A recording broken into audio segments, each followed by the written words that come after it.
মধ্যপ্রাচ্যের চলমান যুদ্ধ পরিস্থিতির কারণে মধ্যপ্রাচ্যের বিভিন্ন দেশে আটকে পড়া 282 প্রবাসী বাংলাদেশি বাহরাইন থেকে ঢাকায় ফিরেছে। বাংলাদেশ দূতাবাসের উদ্যোগে গালফ এয়ারলাইন্সের একটি চার্টার্ড ফ্লাইট বাংলাদেশ সময় সকাল 9টায় বাহরাইন থেকে দাম্মাম হয়ে ঢাকা যাত্রা করে।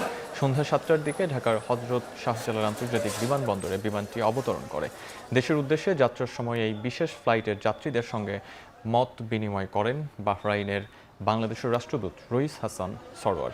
এদিকে যুদ্ধের কারণে ইরানে আটকে পড়া 186 জন প্রবাসী বাংলাদেশির মধ্যরাতে ঢাকায় অবতরণের কথা রয়েছে।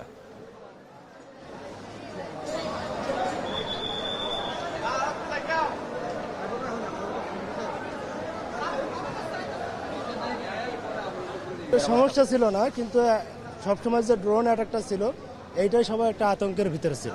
এক মাস কোনো ফ্লাইট ছিল না, আমরা রুমে অনেক কষ্ট পাইছি। অনেক রিকোয়েস্ট করার পরে বাংলাদেশ এম্বাসি একটা ব্যবস্থা করে এই প্রথম একটা ফ্লাইট দিছে এই মাসের মধ্যে।